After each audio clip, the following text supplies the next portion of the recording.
Në respekt të Papa Franceskut, Partia Socialiste ka vendosur që të ndërpres fushatën zgjedhore në mbar vendin për të respektuar ditën e zi së shpallur për vdekjen e Papa Franceskut. Kryeministri Edi Rama ka anuluar të gjitha takimet elektorale të planifikuara për ditën e sotme. Në një postim të ndarë në Facebook, Rama shkruan se sot nderojmë Atin e Shenjtë, mikun e Shqipërisë. Mirëmëngjesi dhe duke nderuar në këtë ditë zije kombëtare jo vetëm një pap të jashtëzakonshëm, po edhe një mik të jashtëzakonshëm të Shqipërisë, Franceskun, Atin e Shenjtë, ju uroj të gjithëve një të shtunë të qetë me familjet tuaja, shkruan Rama.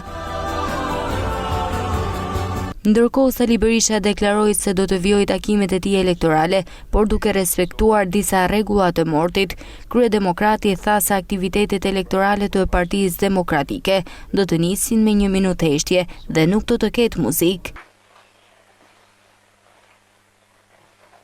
Shqipëria ka shpallur të shtunën ditë zije kombëtare për ndarjen nga jeta të Papa Franceskut. Në të gjitha institucionet flamujt ulën në gjysmë shtiz.